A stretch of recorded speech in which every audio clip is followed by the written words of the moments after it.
know, man. Like the last Oh album, no. he did that little live joint. He did that little performance in Flint, man, during the water crisis. That was pretty dope. Oh, sweet. That was pretty dope. But I don't know, man. I mean, music is. I mean, he's about as dope as they come, right? Man, look, I've been doing some music digging, and music one, okay, I just want to sing, just listen, Soul Star, Love and This was Music. Soul Stars when it started to fall off. No, what? Soul Star is maybe the best one. No, come On on, my man. radio was when he started falling off. No, when you go back to the man. Come on, man. Man, You so compare Soul Star to no, man. anybody, listen, anybody who really absorbed Soul Star is gonna tell you different. Soul Star had joints. Okay, but it's not this. It's not like you know. Just listen. It's not. I just want to sing. I mean, These are anthems on there, bro. These are songs like that raised us. Soul Star had joints. Okay, I can but appreciate. Multiple joints. I can appreciate the love for music here. I just have never, and I can't be a part of it. I'm not hating on the guy. I have never been compelled to listen to music, Soul Child. so I know a lot. I know a lot of cats like you, Kofi. I'm not hating because I know a lot of cats like you. They're like, I don't really book with music, Soul Child. Why? Okay, What did he okay. do? I don't think he did anything. I just think he came in Ah, that neo soul movement, bro. So that's really what you're talking about. That neo Right. soul movement was difficult for a lot of cats. They wasn't feeling that shit. it I died. feel neo soul. I just didn't vibe to music. It was just like, all right, I mean, that song is all right. You know what I'm saying? I don't want to hear it again. Yeah, I'm not gonna turn it off. Like, because I'm pick and choose through that era too, man. Because like I don't fuck with India Ari at all. Like Raheem Devon, I don't do none of that. But So, Music Soul Child, I love it. was the neo soul movement less of a movement and more of very specific individuals? Now, no disrespect to the Rob Glaspers and the people who are still kind of in that lane now, but when we look back at the neo soul movement, was the neo soul movement more like Jill Scott, Erykah Badu, D'Angelo? Okay. 4, 5, 6 individuals, maybe 12, 13, 14, Bilal, 13, 14, 15 projects, and then that was it. Yeah, because it was like a fact. It was a phase. Look, our last conversation you were talking about when we were on the phone, you were talking about XYZ male and female, they get to these college campuses and next thing you know, they're doing poetry. It didn't last. Like, you know what I'm saying? Like it didn't last. Like, you know what I'm saying? Like 2 weeks before they got to campus, they were smoking blacks and listening to Esham. Drinking Seagram 7. You feel me? So like I they think that's probably realize what it was. It was something to do. You know what I'm saying? I know a lot of stuff came from some real places, but it didn't last. And maybe music got caught up in that. You know? I Yeah. don't know, man. I listen, I was a music fan until the On My Radio joint. And even then it was listenable or whatever. It was but yeah, music had some joints. It did. I just remember being on Twitter when he released the photos he was getting ready to do a rap album. And I was like, that's it. I mean, there's no way, there's really nothing you're not getting out of this one. Has anybody ever became the legend in 2 games like that? Like, unless they came in that way? Like, okay, like Drake, for example. Drake Right. was rapping from the outset, essentially. I mean, from what we essentially believe is the outset. That's a very good example because I don't know. Hey, I don't know, bro. Fetty Wap. Right? We know Fetty can sing. Fonte. Okay. Fonte is one of the closest to it to me because Probably there, yeah. that foreign exchange move was completely it grew to be completely in a different space. Yeah. Yes, absolutely. We're gonna have to talk about Fonte one day. And I mean, I'm all about giving people their flowers and all of that, you know. And I mean, when I also think about neo soul, I think about Eric Roberson and Zoe. Shout out to Zoe. You know, all of them too, kind of for me are like the children Mhm. of that movement in a way. I think you mentioned a good name to put in that conversation. What do you say? So, okay, you mentioned like some heavy hitters, Jill Scott, Erykah Badu, D'Angelo. Like that's going to carry your torch, right? Mm-hmm. But then you're talking about. Then you said Bilal. See, he fits perfectly in that movement, man. But Bilal, while not as maybe commercially popular as those three names, totally a separate lane and became a thing of his own, but still yet firmly part of that neo soul movement. You feel me? I mean, they gave Bilal the stamp like this is the only cat that can do Prince. That's a big deal. Yeah. But this, if you're gonna do Prince, you're gonna cover Prince. It's got to be Bilal. I really don't. We don't allow a lot of people to cover Prince. Kind of the same moment that Layla Hathaway had with Anita Baker. We don't really allow people to cover Anita Baker, but Layla got the stamp. Ooh.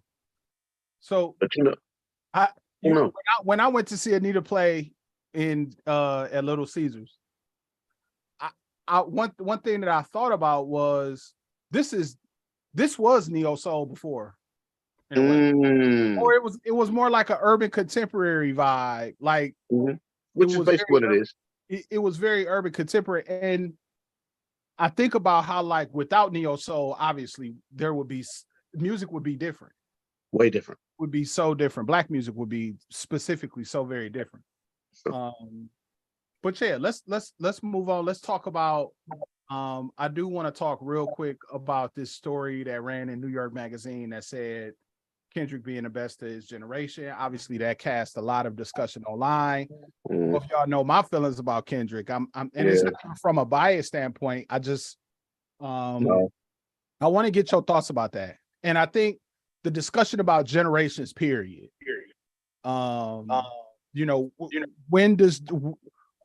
When do generations begin? When do they end? I think about like when we talk about Generation X and millennials and stuff like that, how are they making decisions about what is the dividing line? And the first question would be, Rod, best what? The story says the best. I can give you the specific language, sir. Because you know how I feel about this one. I don't care where he is right now.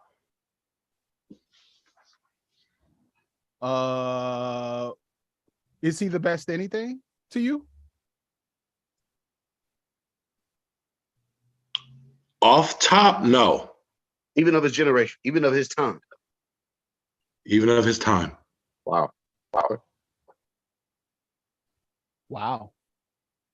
I hate to make hip hop about hierarchy, and about saying who's this and who's that. I think that's kind of the nature of people. That's kind of what. But you know what? Yeah, so, it's okay to say somebody's the best. The greatest rap is called specific language is the greatest rapper of his generation. Okay. All right. Why or why not? Of his generation, Kendrick is what, 39? He's up there. He's up there, 35. 35. Okay, he's right. He is right on the cusp. Right. However, he butts up against some juggernauts, okay? And I can't say that Jay-Z is part of that generation, but I can say that Kanye is. And I think that his impact, whether it be positive or now negative, his positive Kanye was of more impact than Kendrick Lamar has ever been. I would never argue that. That's easy, but I just don't. So to what Rod was saying, I don't consider them the same generation. Okay. And that might be that's I like what you just said, because I guess I didn't realize exactly how old Kendrick is. Mm. So if you put that out there like that in terms of generations being a concrete wall, like, so if you are of this age, this is the generation you in, right? Then I can Mhm. understand what you're saying, because he does run right there next to some legendary music that he probably hasn't outshot. But the people we compare him to, I don't think anybody compares Kendrick to Kanye. That is different. I've never heard that before. Never heard that, but I understand where Kofi going, because again, we have to have some boundaries. I see where you're going. Mhm. But I've never heard anybody compare Kendrick to Kanye. So maybe we need a list of how old these MCs really are, or maybe when they started making music, because that's a valid argument if you stick to age being the deciding factor of what a generation is. I'll tell you what. Let's Go ahead. define it this way. Without going, I'm sure that we can go through and we can identify very seminal moments where there was a cultural shift, right? But let's just look at it I like to look at it like in since 1990, I guess a 15-year swath isn't even fair. A decade swath is not even fair. If you look at the 2010s, let's say, Okay. per se, I think that's a pretty good dividing line. From a generational standpoint, just like when we look at NBA players and the decade, like this player was the best player of this decade. This player, even though they kind of transcend decades, whatever. Was Kendrick or Kanye the best artist of the 2010s? It's about to be 2023. I can't believe it. It's hard to say. We already 3 years into the 2020s. Jesus. Okay. Let's do this. Let's do it this way. And I'm gonna go in reverse. Okay. Good Kid, Mad City drops. Right. Everybody's eyebrows go up. Right. Okay, so it started changing the way we listen to albums, first of all. But we went back and studied that album like we were getting paid to do it. What else dropped? Like, you know what I'm saying? Like, did we ignore other projects? Were we waiting to visit other projects because we were still on Good Kid, Mad City? I think we were just at the cusp of this age where things was moving too quickly. And I was just about to say that.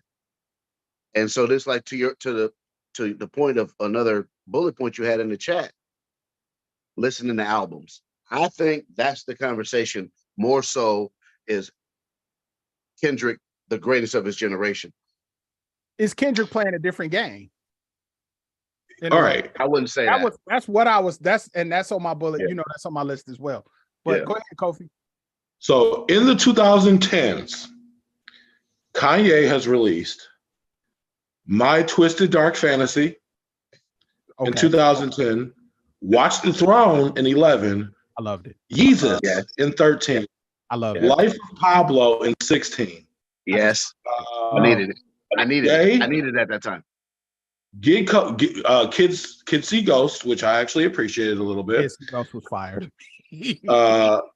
Jesus is King, didn't even really touch it. No. Donda liked it. And never heard Donda 2. Now, Good Kid, Mad City was released in 2012. Whoa. Yes. And To Pimp a Butterfly in 2015. Yes. Which is Damn. I'm sorry. So we had Section 80. Damn. Yes. Yes. Loved it. Damn. 2017. Mr. Morale and the Big Steppers. 2022. Enjoyed that. So, I mean, I hear you, but you guys, I mean, dude, that is like the difference between Michael Jordan and Dominique Wilkins. In what way? The impact was so much greater for Michael. In what way? In what way? the way that, matter of fact, the way that these albums were released, the concept of the albums, like let's just go even to the Life of Pablo. So living album essentially, right? He changed it up several times. It was released online. He redid it all these, different ways. It was just released differently. So you had to listen to it differently. And all the sounds were different. All right. That's just one. Every one of those albums is completely different. Now, are they as articulate as some of Kendrick's work? No. But the impact is overall greater. And the reason why I compared Kanye and K-Dot is because they have the same demographic. No, they don't. I disagree there. But I'll tell you this. Kendrick is rapping better. The music might be better song for song if you want to just throw all of those songs into one bowl. You might have some better music that comes out of Kanye's library from this time period. Kendrick is rapping better. Kendrick is rapping better. I hear that. He is a better rapper than Kanye. Yeah, he's rapping better. Yeah, he's rapping better. Now, again, those albums that you just listed, again, this is undeniable classic material that we will never be able to walk away from. No matter how we feel about Kanye, no matter what, we will never be able to get this out of our bloodstream. The impact My Dark Twisted Fantasy hits. I was just saying earlier, can we compare that moment to Good Kid, Mad City? Can we compare that moment to Pimp a Butterfly? Now, mind you, I am extremely biased on To Pimp a Butterfly. That's just me being honest. But I still don't know if I can compare that to My Dark Twisted Fantasy. I don't know. There is no comparison. I don't think there is. It's two different games. It's two different movies. Kendrick is rapping better. It's two different types of movies. Kofi, we talked about this. It's two different types of movies. No More Parties in LA, Kanye in his bag. Like just going, I will put up against anything sonically that Kendrick has put out. Yes, it is two different games, but this is what I want to listen to. Okay, I want to hear the struggles. I want to hear I want to hear how you grow. I want to hear, your plan going forward, whether it be perfect or whatever. Just talk, but make it sound good to me. Yeah, that's the Pimp a Butterfly. But so here's when I say that it's two different games. What Kendrick does with music is, it seems like Kendrick takes himself out of the music and puts something else there, put another person there, technically. Although it's very personal. Like he got extremely personal on his last project. But in those early albums, he was putting somebody else there and he was speaking on behalf of that person, that character or whatnot, and having a broader narrative and a broader message that was it kind of flowed throughout the course of the entire project. And truth be told, I would dare to argue that he probably made some of those songs separately and then began to see how it kind of fit together and then filled in the blanks. I see that happening. Whereas Kanye's music is distinctly about Kanye. Yeah. But individually. And so it makes it more. I think that on My Beautiful Dark Twisted Fantasy, there were elements of it that was distinctly relatable for the layman, but it was still these isolated kind of vignettes, these windows that you're looking through as you walk down the street. Whereas To Pimp a Butterfly, Good Kid, Mad City, there was this narrative that flowed all the way right there. And those are different types of projects. Yeah. Well, okay, so let's throw Damn in here because Damn changes things, because Damn is when we start to thinking being a Kendrick fan means you're like a part of some kind of a secret society. Like, Damn comes with the, you play it forward, you play it backwards. We're going back to, things that we remember as kids, playing records backwards, trying to get the message. We go back, like, that mystique around that album. I don't think I don't think Kanye ever had anything specifically like that. And that can only happen with us because of what we went through in the 80s. You know what I'm saying? You can't do that with newer rap fans, and you can't do that with our elders. They didn't go through that like that. And so the fact that there was like an album that was not only a great story that he told, but this other element to where, like, if you own a copy of this album, you can listen to things and hear things that other people won't ever be able to hear. Mm-hmm. That connection with the consumer that Kendrick executed very well, with very little, like, very few interviews and very little explanation. He kind of just let the people do it. I'm not saying that Damn is on the same level as, Yeezus, because I don't think it is. But that moment is very different culturally than when Yeezus comes out. It was. Yeezus was very disruptive. Yeah. Yeezus was just very disruptive. Kanye's life was a mess. Like, it was just completely chaotic. And that album for me just represented just this chaos. Yeah. And there are a lot of people who hate it. There are a lot of people. Yeah. And I'm not saying, I don't gauge an album by the degree to which or how often I go back and I visit it. I listen to too much music to do that. Yeah. But what I do judge albums on is, how do you convey a moment in time, whether you personally or you convey a moment in time, and sometimes a moment in time for me, because I can listen to these records and I can say, I remember that this was the album I was listening to when this was going on in my life. Exactly. And right, that is a true benchmark of a great album. I'll never forget when Her Loss came out, and people might like it, dislike it, or whatever. When the Drake and 21 sat, that album will always remind me of when me and my wife went to Charlotte, because we bumped it the whole time. And the Jeezy Snowfall album, like, throughout, for perpetuity, it will always remind me of that. Yeah. Don't you dare put your thumb down on that Jeezy project. We could talk about that too. Oh, mad overrated, dog. Gucci one. But what? Here we go. See, I knew this is why I'm doing this. Anyway, let me just finish my thought. So I can appreciate Kanye. Kanye's music has always distinctly been about him, though.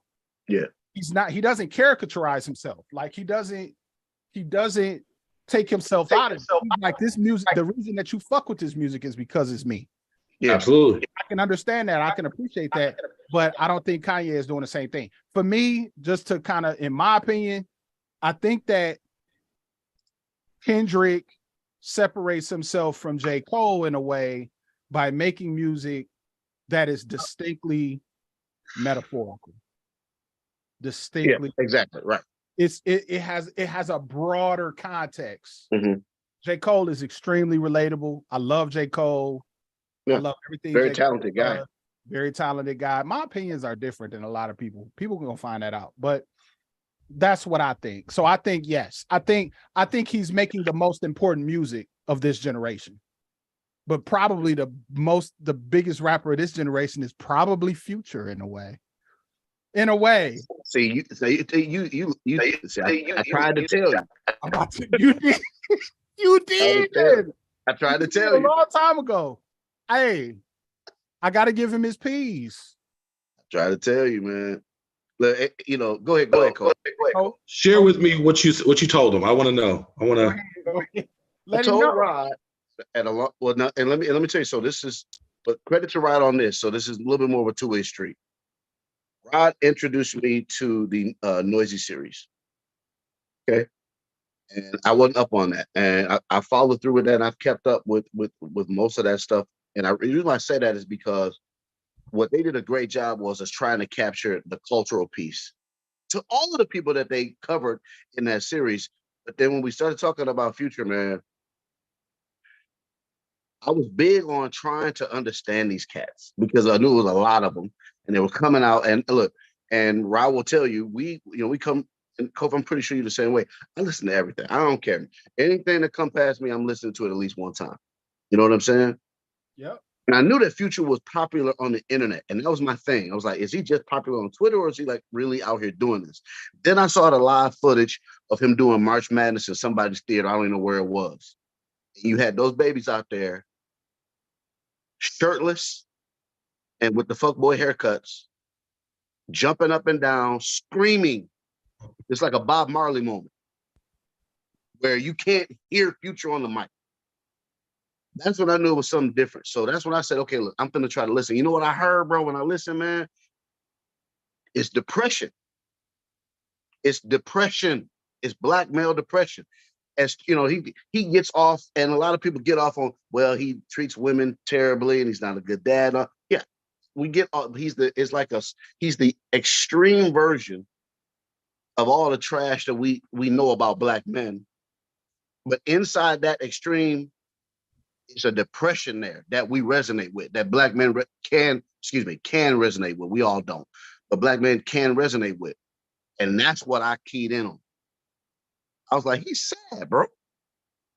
And so I tried to tell Rod, I said, Rod, there are little one-offs throughout the Future's career that can bring you in if you're listening. And I think sometimes during that time is when she was still being called mumble rap. It was noise to us. You know what I'm saying? Yeah. It was noise. But my ears tuned in past the accent sooner than Rod's did. And I heard how sad that kid was. And I said, you know what? Okay, I'm trying to explain to Rod, like, Rod, he really saying some shit that like people aren't talking about this. And it was, I don't remember what you got a hold of. I don't remember what project Rod got a hold of. It was Dirty Sprite too. Dirty Sprite and too. I was like, I get it. I was like, I get it. It's not for me. I'm a little bit, but I get it. He understand. He went there on that one. That was a big album in terms of creating converts. A lot of people baked into the style, baked into the culture, just gonna listen to Future regardless. Yeah. But Dirty Sprite 2 gained him a lot of converts. And that's, for me, that's a big thing for rappers that come up with a little bit of a gimmick, maybe a little bit of a commodity to their game. You can convert after that. That tells me that there's content too. You know what I'm saying? For me, like, I will always give another level of respect to music that involves progressive thinking. I just can't escape it because I acknowledge that is the value in this level of expression. The fact that you can encourage people to think deeper about the world or think deeper about themselves. Okay. Yeah. Okay. All right. So, you talked about albums. How do you listen to albums in today's world? How do y'all listen? Somebody got an album that comes out, right? Somebody got an album, and we gravitate towards the attention that's being garnered for certain projects, especially by larger acts. How do you, like, what is your music listening paradigm at this point? As music fans, how does that work for you, Kofi? Let me make sure I'm understanding the question. How do I listen to it? Is it where I'm listening to it, like the mood, time? Where? Yes. Where and when?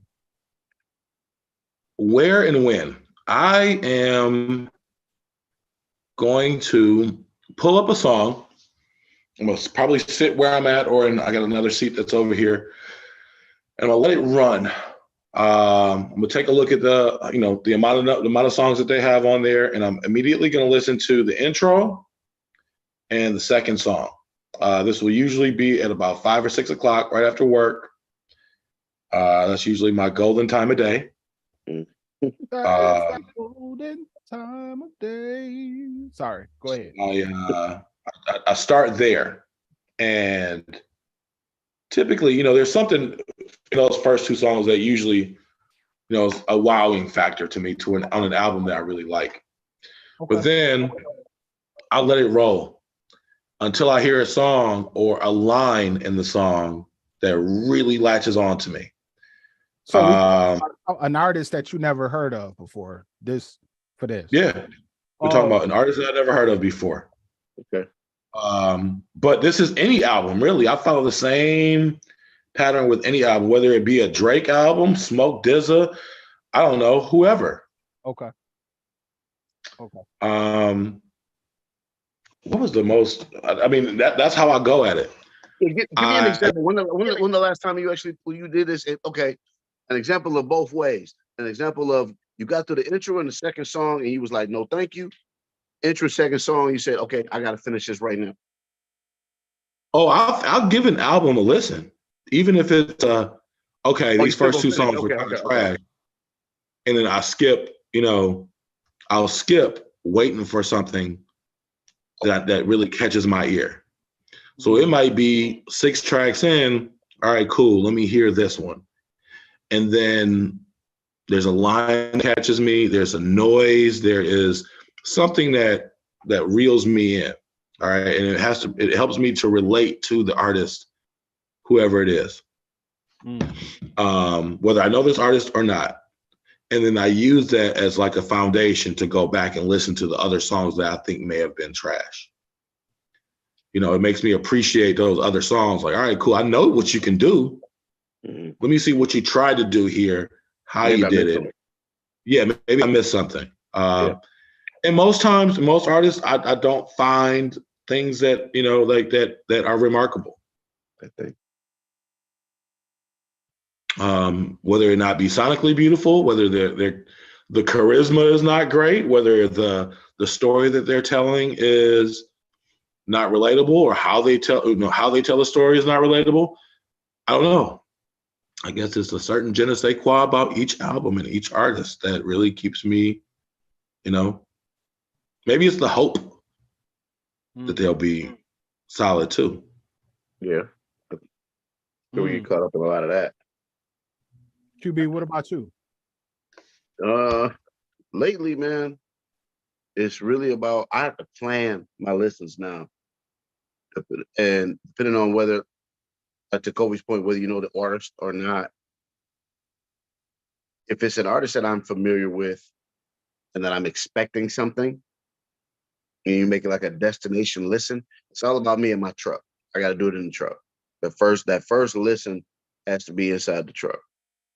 And typically a lengthy drive. You know what I'm saying? That's how I do. I didn't used to do that. I used to be a headphones guy. First listen be inside the headphones, maybe in my room, in the bed or something like that. But now it's the truck. Now this is coming out, I schedule some time to hop behind the wheel, get on the road, and then boom. And then we see what they're talking about. And now I don't do so I go back maybe a little bit in reverse to you, Kofi. I let it play all the way out first. And then if I'm gonna do it again, then that's what if I'm not pleased, I might get the hidden snippets. You know what I'm saying? I always try to let it play out first. And that's now for new artists. When I mean new to me, excuse me, new to me, I've never I don't know anything about this artist.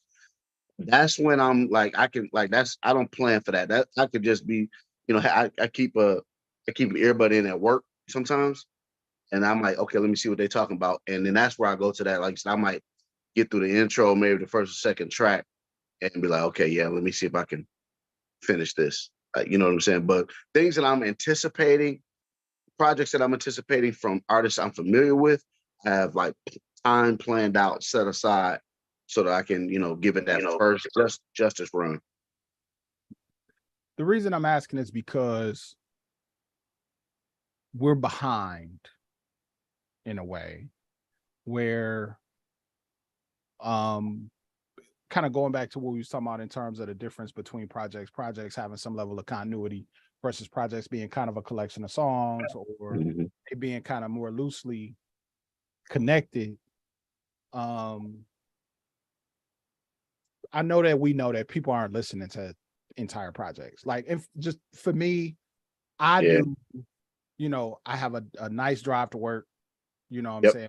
You know, when I'm not working from home, try to let something run through, or I try to do a task like cut the grass or Yeah. That's a good one. walk my dog or this, that, and the third.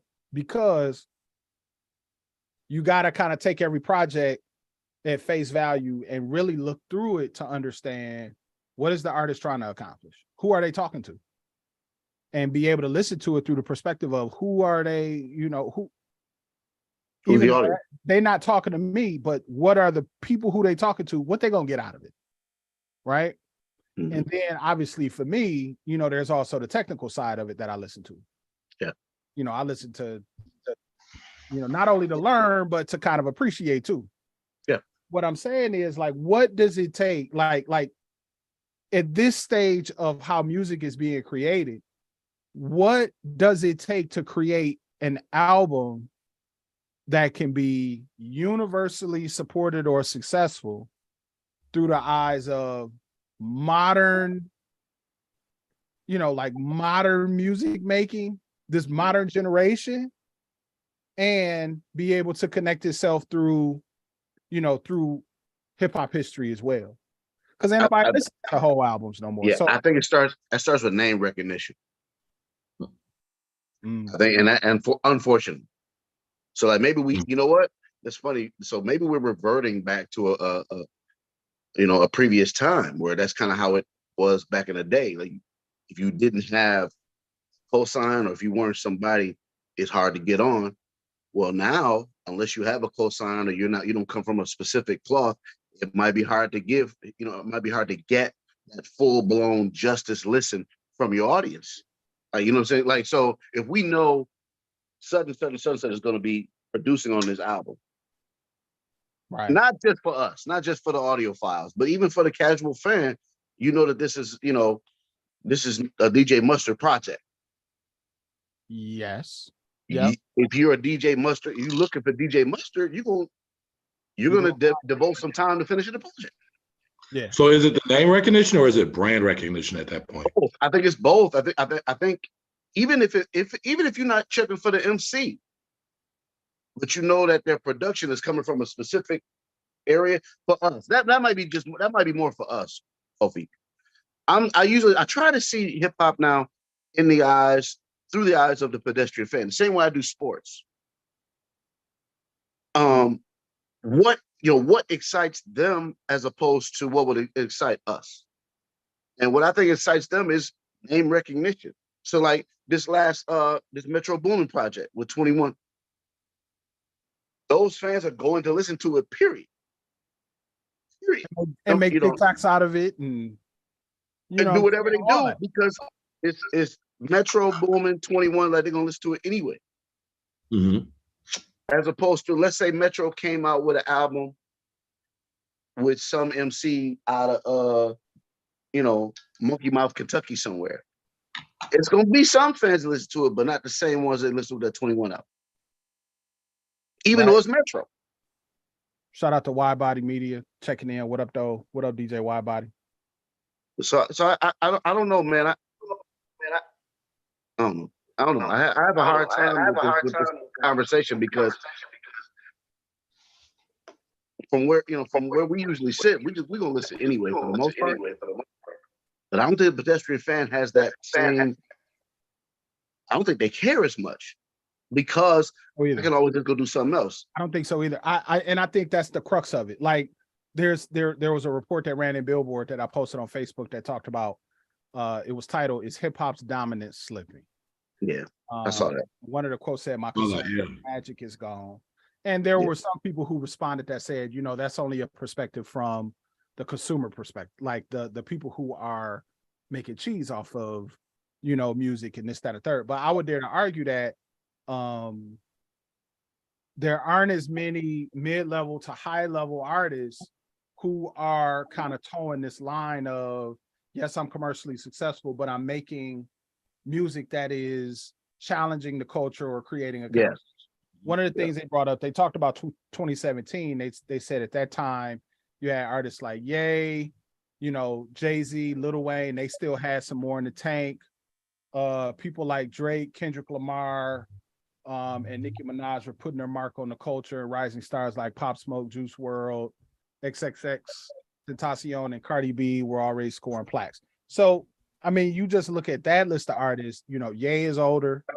I mean, Ye is Ye. Jay-Z is older. Lil Wayne is Getting older. still involved, but I don't know musically if he's created something that has really moved. I mean, he's had some. I mean, his guest appearances this year was crazy though. Yeah. Drake is, you know, all over the place. Drake Yep. is a That's different. an institution in hip hop now. Yeah, that's different. That's different. In a way. You got. I see the attacks coming at him though, but What'd you say? I said I see the attacks coming at him now more frequently. I mean, they from all over the place, but he's already. It doesn't matter anymore. In a way, Yeah. like I mean, It doesn't matter anymore. Anytime you can get out of, we ain't gonna even talk about Drake today. Yeah, it doesn't matter anymore, man. That stuff is. You know what though? Nicki Minaj is older. Yeah. With a single where she's going at Sweetie 2122 saying, oh, I mean, not Sweetie, Lotto. She's going back and forth with her. And I think that's part of it too. We just know too much about them. We know too much about the issues that they have. We know too much about the anger that they have towards each other because it's being all put in front of us. We got what we asked for.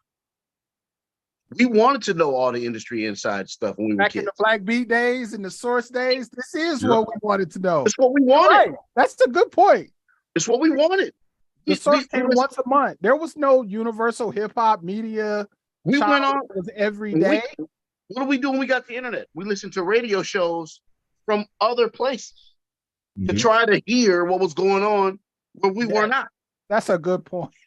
We got exactly That's what we wanted. That's a good point. This is what we wanted. This is what we asked for. This is what we demanded. And now we're using all that information as an excuse not to listen. You know what I'm saying? Like we know too much. So we know too much about this dude now. So now we don't want to hear this music no more. That's what's happening. And look, you know what? Okay, I'll take that. But that's what it is.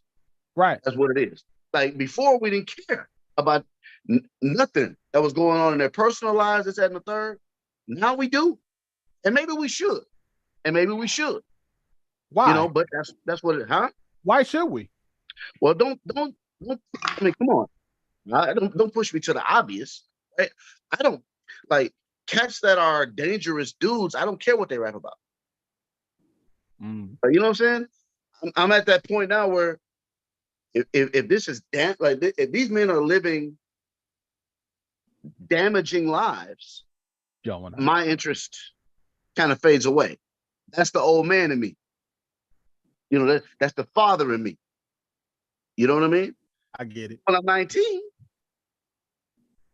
you know, I still like Kodak. I still like Kodak. I still like Kodak. I'm sorry. I can't do Kodak. I won't be.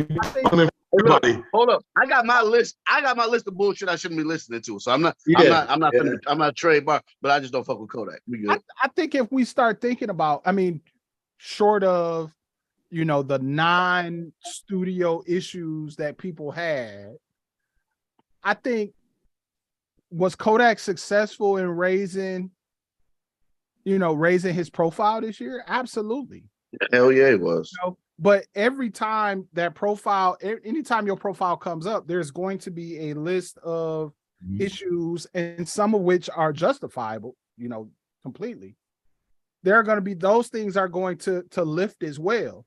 Your profile is going to lift along with what can be found to be your notoriety, and your ability to sustain that notoriety or be able to manipulate that notoriety is what is going to determine whether or not you move into a space where, you know, a girl can go on Instagram and say, yeah, I have an NDA with Drake, but this is what happened between us. And Drake make one tweet that says, and it's over with. Never Flew. Never Flew. Don't know this broad at all. And the story is over. It's over. It's over. It's over. It's over. Gone. You get to a certain place where you become where you can't be knocked down. And I'm not even going to get into the only circumstances with which you will get knocked down. Right. That's a conversation for another point. So before we end, I do want to ask you, because this is a music podcast, it's always going to be a music podcast. It's the last day of 2022. And in customary times, I would ask, what is your favorite album of 2022? What is your favorite musical moment this year? The last year? Yes. I'm gonna start with mine. Go I'm ahead. gonna start with mine. The when seeing the Heart Part 5 and all that come out and the face changing and all that, it was cool. I can't say it was my favorite moment. It was kind of like, wow, don't get it twisted. My favorite moment was seeing Anita Baker at Little Caesars. That was dope. Because it was I was transported to another time in my life. Mhm. Completely just I was not in Little Caesars Arena anymore. I was on the south side of Flint. Yeah. Carrying papers with my dad. Yeah. Throwing papers out the back of that slant back Seville. And I think that's what music should be about. So that was my favorite music moment of 2022. What was yours? Do you remember? I'm not gonna let you get away with disrespecting that Jeezy album, by the way, Kofi. I'm still. We're gonna circle back to that. Well, I'm here for it. I don't know. Give me a second. I want to make sure I articulate this one properly. Kiwi, what you got? Well,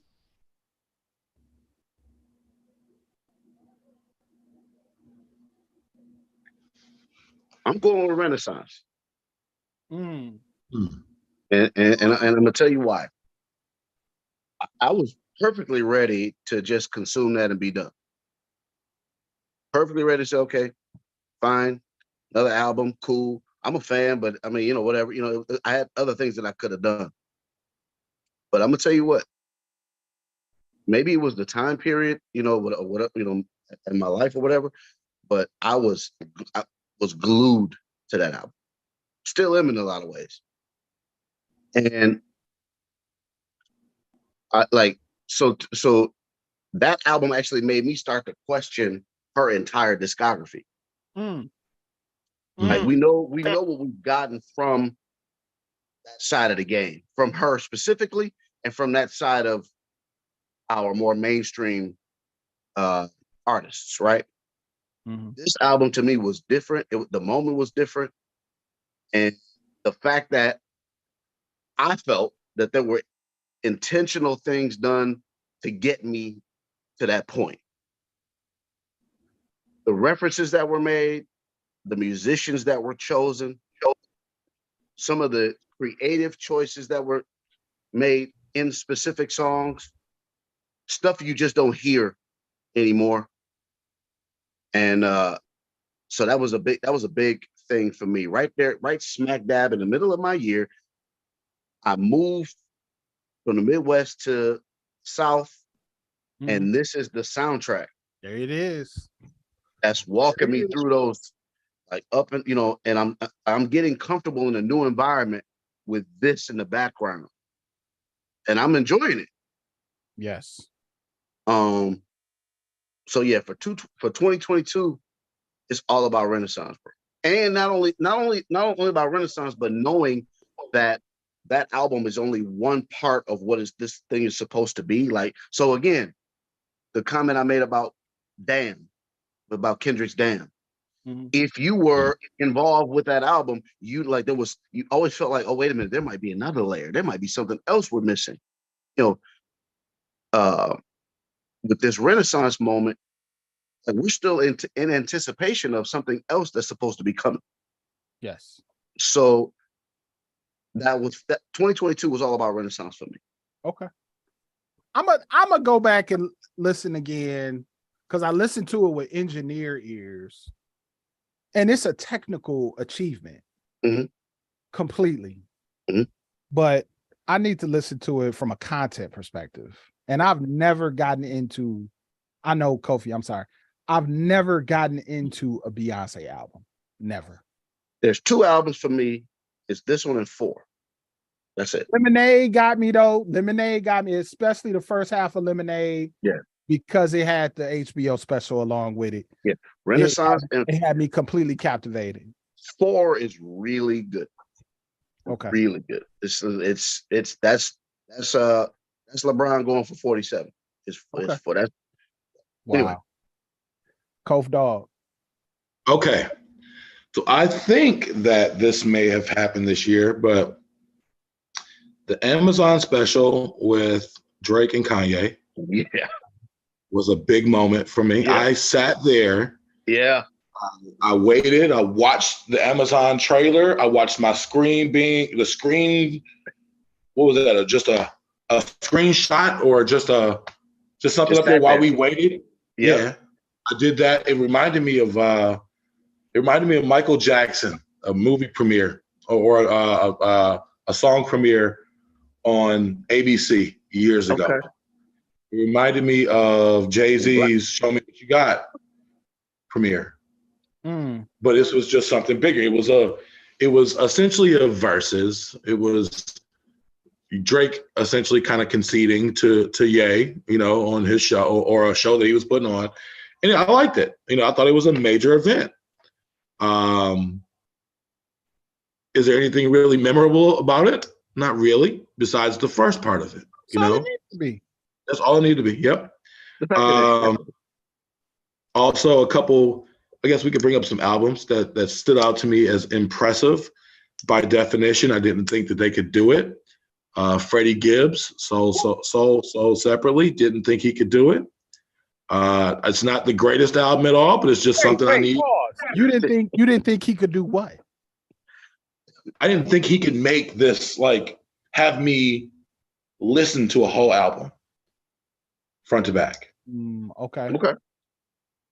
And it's funny. His punchlines are, hilarious to me. You know what I'm saying? The antics that he pulls on his YouTube channel in the releases, I find hilarious and strange in the same note. Right. So there's that. And I did appreciate her loss as well. Because I felt like what I like about Drake isn't every album Drake. I like when Drake is kind of doubted and he goes into his for real rapping bag. The songs that may have been inspired by somebody else, and then the 3 a.m.s on Bridal Path are when he smashes. Any of those 3 a.m., 4 a.m., songs I love. Right. Because he in a bag and he going hard and people don't listen to it. Like he is going hard on these albums, these songs. What's up? I get it. No, keep going, brother. They're going. Flowing. Go ahead. So I appreciate those flows, like that type of just spazzing out, just spaz and rap, just rap, take it all out and just do what rappers do. Talk shit about yourself, talk shit about your enemy. I'm bigger, badder. I'm going to be bigger, badder. I'm going to do all of that. I want to hear it. I want to hear the toxicity of it. I'm going to use it as motivation. Even as a 43-year-old man, that's how much I love hip hop. So just give me what I ask for. Sometimes you can get conceptual. You can make it sound sonically beautiful, but spaz out sometimes. Show me show me your crossover. Not many can do when it come to just barring out. Yeah. No hook for about 3 minutes, 4 minutes. It's not very many that can do what Drake do. I'm sorry. No, they can't. All kinds of stuff about what he do and this and when he get in that bag. Some conversations have been boring for a long time now. And look, what do we say after the can't do it all the time because Let's say after the push this. The push this, it was like, that is really what do we say after the push this? Great. Me and Rob telling her that's that's great. Like, that is really interesting. That is great. Me and Rob telling her that's great. And now let me just turn nonstop right the fuck back up. Yeah. Let me do this real quick before we go. I am gonna do my top 10 I did compile my top 10 projects of the year. Okay. I'd be remiss not to give the honorable. To hold on. I got like a little echo. Let me make sure it ain't me. I would be remiss not to give the honorable mention to Rob Wallace, Unfreak Black. I'm sorry. Excellent. Great work. I think it was the end of era of space for me. The original came out back in 21 with a lot of differences, but it kind of, I said I was going to put it back out as soon as I finished the specific space in my project and put it on streaming. So I loved it. I loved the project myself. I do. But number 10, Alex Isley, Marigold. Yes. She has a beautiful voice, bro. Beautiful voice. And I've at some point we're gonna have to talk more about R&B right now. I love it. I'm in love with Summer Walker for every wrong reason. She's just because she just, I feel like I know Summer Walker, bro. I mean, what I do. You know what I do for a living. You know where I've done it. I feel like I know her. I feel like I knew her before she got to that point. Okay. Number 9, 21 Savage and Drake, Her Loss. And I put 21 Savage first. It feels like a Drake album, but 21 Savage is on it, right? But I never really appreciated 21 Savage until now. I really didn't. Okay. I mean, he was cool, but he was just another one of them Atlanta cats. My kids put me on the 21 right around No Heart. That's where I started with 21. But I did go back. And I said, okay, I get it. Yep. Ashley referred to 21 Savage. She listened to this album. Ashley's developing a really good ear right now, Rob. Right. I was asking her about it, and she was like, well, 21 Savage sounds a bit sassy. Oh. Okay. Okay. Number 8, Freddie Gibbs, Soul Separately. Loved it. Great. Loved it. Listened to it on a walk one day and loved it. It's a couple really fun album. Just fun. Really Just fun. a fun, great quality rap album. Number 7, Rock Marciano, The Elephant Man's Bones. Yep. Alchemist. I can't. There's a debate online right now about old Alchemist versus new Alchemist, like looping Alchemist versus chopping Alchemist. Yeah. And I like new Alchemist myself. I love it to death. It's great music. It's good music. It is. It's just good music. Yeah, it's good music. Number 6, Nas, King's Disease, and 3. Personally, I like King's Disease 2 better. It's kind of strange, but I like how Nas has been able to kind of reinvent himself through all this. And I'm very appreciative of the props that he get. Number 5 is Jid, The Forever Story. Okay. Jid is cold, man. Jid is cold. What Jid talk about, his execution, his production choices, and all that is just ice cold. Number 4, Conway, God Don't Make Mistakes. We had a conversation. Was it us that had this conversation about Griselda? Like, might have. Griselda's ability to kind of meld in these to operate in these different spaces determines what's next for them in a way. I remember when Griselda wasn't dealing with nobody but Griselda, and it was just them and Derringer and Fly God and this, that, and the third. And now they kind of stretching their legs into doing other things. I don't know if Conway is making another album. I remember him say he was done. Number 3, top 3. Number 3, Dame Black, People Under the Stairs. Shout out to Pontiac. Shout out to Pontiac. Shout out to Pontiac. Pontiac for me Pontiac is the hub right now. Shout out to my man Logic, man. That I go back to man Logic. That's my man. And I'm a fan. I don't know him personally. I'm a fan. Beast. I'm a fan of everything up there. I'm a fan of Will Black. I'm a fan of Logic. I'm a fan of Vader. I'm a fan of everything that Rose Spit do. Rose Spit. Oh, yeah, I've been a Rose. I've been DJ Friction. I go back to that. Wow! Shout out. Yeah. I'm a fan of Hero. I love the conversation up there. Yeah. And I'm looking at my feed and I love the conversation. I love what they shout out to Oob. I love all of it. It's fantastic. So number 3, Dame Black. Shout out to Aaron Green, illest producer right now in Michigan, at least. He put these sample flips up. That is the crazy. Follow Aaron Green on Facebook, dog. Okay. He put up the craziest flips ever. Number 2, Aaron Green. Yes. Number 2, Jeezy Snowfall. Because here's the thing. Jeezy is an institution. Jeezy's music translates to everything that you do. And now Jeezy is grown enough and has a worldly view broad enough to recognize and to really soak that in. It's not just about him making music for the people who are immediately close to him. He makes music that is perfect for getting shit done. He predicted this moment, guys. Remember this. Remember Jeezy predicted the fact that y'all would never let him rap about nothing but cocaine. Absolutely. And he told everybody this. You know why? Because he in a line said. But it's different than Pusha T though. Oh, because that's all I know. Yeah, but he also said he said that y'all were never gonna let me out that box. It's different than Pusha T though. Yeah. Because Pusha T the energy doesn't translate the same for me. Shout out. A lot of people got Pusha T. Pusha T last project was straight. My wife loves it. It was cool. But I went back and I revisited that too.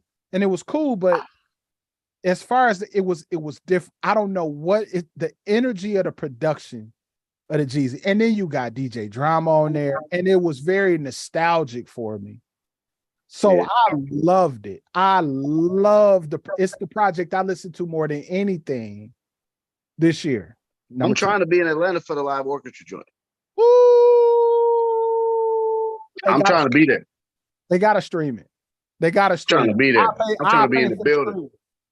I'm trying to be in the building, dog. I need that on Amazon Prime. It'll probably be like on Tubi or something, though. Right. I'm trying to be in the building. Shout out to Tubi, though. Tubi killing it. I love how Tubi take risks. Shout out to Tubi. That's another great thing about 2022. Number 1, Kendrick Lamar, Mr. Morale, and the Big Steppers. Because he take a chance every time. And this, what I've said is Good Kid, Mad City was about childhood, period. To Pimp a Butterfly was about fame. Damn was about, in a way, it was about religion. Yeah. This album was about relationships too. This album was about him. Yeah. This was the first album that was about him. It was about him, in my opinion. Well, and also think about it. You wouldn't even tell somebody at work. You wouldn't tell somebody that you work with some of the stuff that he said on this album. He said, it was about him finally highlighting the way he reacts personally to things. Not so much as we do this, we do that. We said, no, this is what I do. Yes. And he said, I have transgender members of my family. I think I'm addicted to sex. I cheated on my girl. Yep. I've lost money. I've spent money in ways I'm ashamed of. I avoid people, even people close to me. Yeah. And that morality is chasing me. Every second of every day. Like, which most people can relate to, that morality that I was taught, that has been ingrained in me, it's chasing me. You know what I'm saying? Exactly. Yeah, I have to acknowledge the fact that there are people who think that I and people around me have the ability to move the needle, but we truly don't. Because people don't do what they do. What is happening is out of our hands. But what we do have the ability to do is tell you we see that it's out of our hands as well.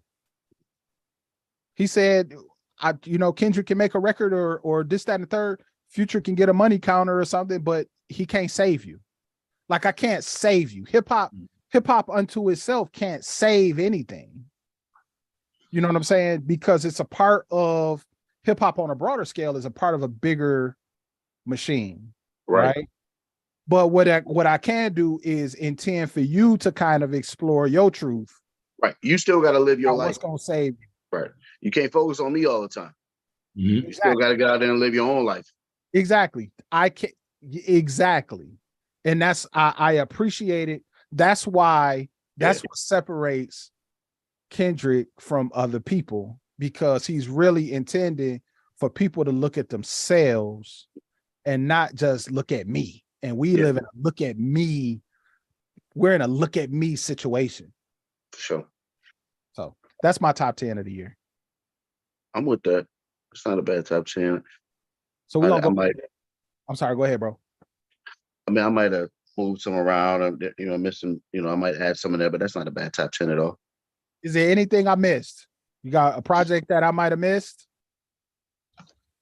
I'd like to, maybe this is a little bit of a late addition, but at a later date, I'd like to talk about the SZA album.